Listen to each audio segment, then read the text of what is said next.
Hello साथियों, आज की इस वीडियो में हम आप सभी को बताने जा रहे हैं 10वीं कक्षा के सोशल साइंस वालों का जो प्रथम पाली में एग्जाम पेपर हुआ है उसमें पूछे गए थे 1 से लेकर 80 तक का ऑब्जेक्टिव क्वेश्चन। और आज की इस वीडियो में हम लोग तमाम ऑब्जेक्टिव क्वेश्चनों का सलूशन करने वाले हैं। तो जल्दी से वीडियो को लाइक कर दीजिए, चैनल पर नए होंगे तो चैनल को सब्सक्राइब कर लीजिए, जैसा कि आप सभी को मालूम होगा कि यही है वो चैनल जहाँ पे आपको 100% सही आंसर की बताया जाता है। तो चलिए फ्रेंड्स, बिना समय गवाए पहला क्वेश्चन का आंसर देख लेते हैं। सबसे पहला सवाल क्वेश्चन नंबर 1 में दिया गया था कि निम्नलिखित में से किसकी नियुक्ति राज्य सरकार करती है। तो मुखिया दिया गया है, महापौर दिया गया है और नगर आयुक्त दिया गया है। तो क्वेश्चन का राइट आंसर यहाँ पे ऑप्शन डी में दिया गया था, इनमें से सभी का। उसके बाद है कि गठबंधन की सरकार बनाने की संभावना किस प्रकार की दलीय व्यवस्था में होती है। तो बहुदलीय व्यवस्था में होती है। उसके बाद में कहता है निम्नलिखित में से क्या क्षेत्रवाद की भावना का कुपरिणाम है। तो वह है आपका अलगाववाद। राइट आंसर यहाँ पे ऑप्शन बी में दिया गया था।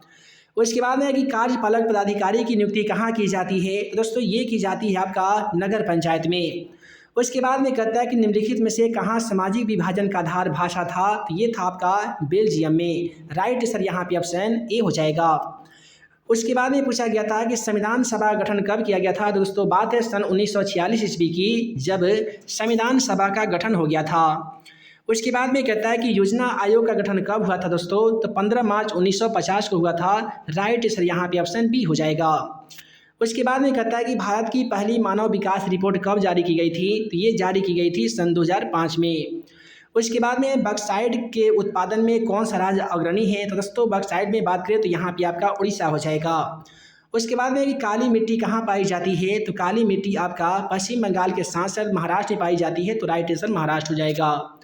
उसके बाद में कि बोकारो स्टील प्लांट का पंचवर्षीय योजना कहाँ पे बना। तो ये आपका दोस्तों बना था 5वीं। उसके बाद में है यहाँ पे अगला क्वेश्चन तो फ्रेश नहीं दिख रहा है। चलिए हम लोग अगला क्वेश्चन को देख लेते हैं कि कौन सूती वस्त्र उत्पादन में सबसे अग्रणी है। तो आप सभी को मालूम होगा कि सूती वस्त्र के उत्पादन में सबसे ज़्यादा जो अग्रणी है मुंबई अर्थात महाराष्ट्र है। तो राइट इससे यहाँ पे ऑप्शन सी हो जाएगा। उसके बाद में कि दक्षिण वियतनाम में किसकी प्रथम सरकार बनी थी। तो ये हो ची मिन्ह की नहीं बल्कि ये बाओदाई तो अन्नाम द्वीप का शासक था। तो राइट आंसर यहाँ पे ऑप्शन ए हो जाएगा। हो ची मिन्ह की सरकार दक्षिण वियतनाम में बनी थी। उसके बाद में कि प्रथम जिनेवा कन्वेंशन कहाँ पे हुआ था। तो ये हुआ था दोस्तों 1854 ईस्वी में। उसके बाद में कि किस कानून के विरोध में जलियांवाला बाग में सभा का आयोजन हुआ था। तो रॉलेट एक्ट जो सन 1919 में आया था, इसी के विरोध में जलियांवाला बाग हत्याकांड हुआ था। उसके बाद में कि इटली का एकीकरण कब हुआ था। तो ये हुआ था दोस्तों सन 1871 ईस्वी में। उसके बाद में कहता है यहाँ पे अगला क्वेश्चन कि अंतर्राष्ट्रीय महिला दिवस की घोषणा किस वर्ष की गई थी। तो ये सन 1975 में की गई थी। उसके बाद में कि भारत का विश्व व्यापार संगठन सदस्य कब बना था। तो ये सन 1995 में बना था। उसके बाद में अगला सवाल है कि ब्रिटिश सरकार ने गांधी जी को किसकी उपाधि दी है। तो कैसर ए हिंद की उपाधि दी है। तो यहाँ पे और नाइटहुड की तो उपाधि रविंद्रनाथ टैगोर को मिला है। महात्मा की उपाधि भी महात्मा गांधी को मिला है। तो ऐसी स्थिति में क्वेश्चन का सही जवाब इनमें से सभी हो जाएगा। कितने लोगों को लगता है राइट आंसर ऑप्शन बी होगा, आप हमें कमेंट सेक्शन में जरूर बताइएगा। अगला सवाल क्वेश्चन 25 में कहता है कि निम्नलिखित में से कौन सा पूंजी बाजार का अंग है। तो इस क्वेश्चन का सही जवाब इनमें से सभी हो जाएगा। उसके बाद में अगला सवाल ये पूछा गया था कि सहकारिता साख समिति विधान कब पारित हुआ था। तो सन 1904 में पारित हुआ था। जल्दी से आप लोग वीडियो को लाइक कर दीजिए। हम बहुत ही जल्द साइंस का वायरल क्वेश्चन का वीडियो बनाने वाले हैं, जिसको देखकर आप 100% साइंस के भी पेपर में 1 से लेकर 80 तक का ऑब्जेक्टिव सवालों का काफ़ी ही लाजवाब तरीके से आंसर दे सकते हैं।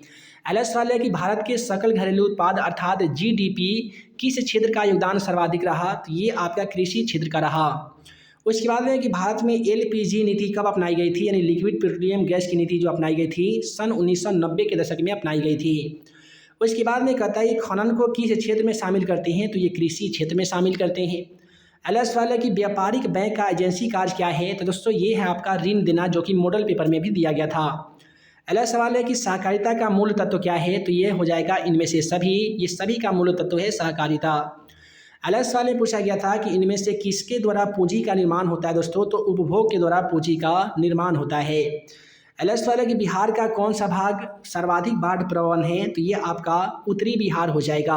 राइट आंसर ऑप्शन बी में दिया गया था। उसके बाद में गुजरात में भयंकर भूकंप कब आया था। तो 2001 में आया था गुजरात के भुज जिला में। तो राइट आंसर यहाँ पे ऑप्शन बी में दिया गया था। एलएस वाले की भूमिगत जल स्तर की गिरावट रोकने के लिए कब योजना चलाई गई थी? तो राइट आंसर हो जाएगा ऑप्शन ए, वर्षा जल संग्रहण योजना। और इसके बाद में कि इनमें से कौन दक्षिण बिहार की नदी है? तो ये आपका गंडक नदी हो जाएगा।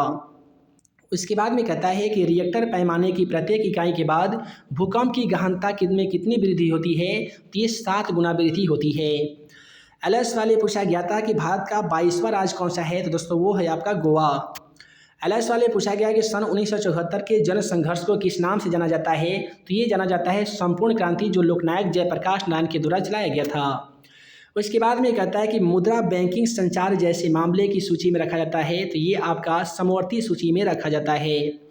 उसके बाद है कि औसत प्रकार है। दोस्तों औसत प्रकार किसका है? तो ये गेहूं का है। एलएस वाले पूछा गया था कि निम्नलिखित में से किसे रेल मंडल का मुख्यालय नहीं है? तो रेल मंडल का जो मुख्यालय है बिलासपुर में नहीं है। उसके बाद में कहता है कि इनमें से कौन विशेष आर्थिक क्षेत्र पश्चिम बंगाल में है? तो पश्चिम बंगाल में आपका फाल्टा विशेष आर्थिक क्षेत्र पश्चिम बंगाल में है। तो राइट आंसर यहाँ पे ऑप्शन डी में दिया गया था। उसके बाद में कि दक्षिण भारत की सबसे बड़ी नदी घाटी परियोजना का नाम क्या है? तो ये आपका हीराकुंड नदी घाटी परियोजना, जो महानदी पे बनाया गया है। अगला सवाल, भारत में रेडियो का प्रसारण किसके द्वारा शुरू किया जाता है? तो रेडियो क्लब ऑफ कलकत्ता के द्वारा। राइट आंसर यहाँ पे ऑप्शन बी नहीं बल्कि ऑप्शन सी होगा, आकाशवाणी के द्वारा। उसके बाद में कहता है कि पर्यावरण संरक्षण हेतु पहला विश्व शिखर सम्मेलन जो हुआ था, ये हुआ था दोस्तों 1992 में। राइट आंसर दिया गया था ऑप्शन सी में।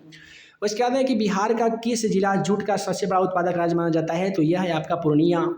उसके बाद में कि इनमें से किसे बिहार का शो कहते हैं? काफ़ी ही लाजवाब क्वेश्चन, इसी का आंसर कोसी नदी हो जाएगा। उसके बाद में कि गरीबी रेखा निर्धारण का कैलोरी मानदंड किसे है? तो ये आपका राष्ट्रीय विकास परिषद हो जाएगा। उसके बाद है कि भूमि का परिश्रमिक क्या कहलाता है दोस्तों? तो भूमि का परिश्रमिक आपका मजदूरी कहलाता है। उसके बाद में पूछा गया था कि भारत का सर्वाधिक प्रति व्यक्ति आय वाला राज्य कौन सा है? तो वह राज्य का नाम है गोवा। एलएस वाले की देश की सीमा के अंदर एक वर्ष में उत्पादित सभी अंतिम वस्तुएं एवं सेवाओं की मूल्य क्या कहलाता है? तो इसे हम लोग सकल राष्ट्रीय उत्पाद नहीं बल्कि सकल घरेलू उत्पाद कहते हैं। उसके बाद है प्रोफेसर पीसी महालनोबिस की अध्यक्षता में किसका गठन हुआ था? तो ये हुआ था दोस्तों मानव विकास सूचकांक का।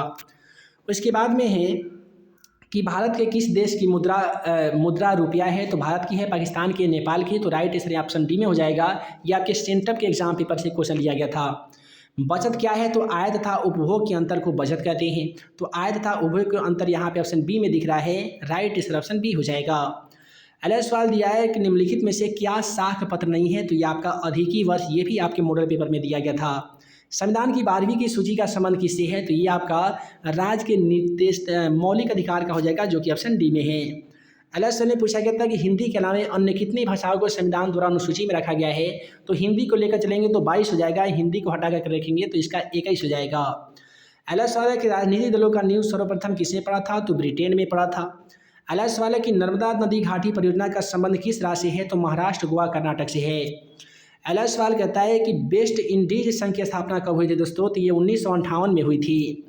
अगला सवाल है कि स्थानीय स्वशासन को संविधान के किस अनुच्छेद में स्थान दिया गया है? तो अनुच्छेद 35 में दिया गया है। अगला सवाल है कि किसे लोकतंत्र का प्राण कहते हैं? तो राजनीतिक दल को कहते हैं।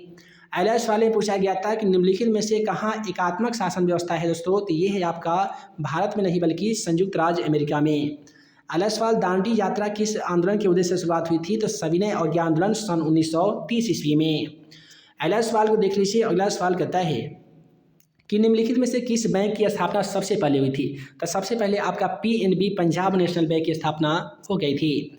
अगला सवाल है कि अखिल भारतीय ट्रेड यूनियन कांग्रेस के पहले अध्यक्ष कौन थे? तो ये आपका ये कौन थे दोस्तों? लाला लाजपत राय थे, और इसकी स्थापना सन 1920 ईस्वी में की गई थी।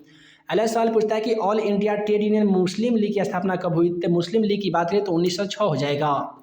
अगला सवाल है कि सिमलीपाल राष्ट्रीय उद्यान कहाँ है? तो सिमलीपाल आपका उड़ीसा में है। उसके बाद में कहता है कल्पक्कम परमाणु विद्युत संयंत्र कहाँ पे है? तो दोस्तों कल्पक्कम आपका तमिलनाडु में है। अगला सवाल पूछा गया था कि इनमें से कौन सा पतन पूर्वी तट पे स्थित है? तो पूर्वी तट की बात करें तो यह आपका पारादीप पतन हो जाएगा। ये क्वेश्चन भी आपके मॉडल पेपर में दिए गए थे। अगला सवाल है कि इनमें से कौन सा मृदा निर्माण का कार्य है? तो वनस्पति, जलवायु, चट्टान, इनमें से सभी हो जाएगा। अगला सवाल है कि यूरोपीय सभ्यता का पालना किसको कहते हैं? तो ये यूनान को कहते हैं। किसे कहते हैं दोस्तों? यूनान को कहते हैं। यहाँ पे आपको 100% सही इसका आंसर की बताया जा रहा है। रूस के संसद को ड्यूमा कहते हैं, आप सभी को मालूम होगा। राइट आंसर ऑप्शन सी में दिया गया था, ड्यूमा। उसके बाद भारतीय कम्युनिस्ट पार्टी की स्थापना कहाँ पे हुई थी दोस्तों? तो ये हुआ था ताशकंद में। कहाँ पे हुआ था? ताशकंद में हुआ था।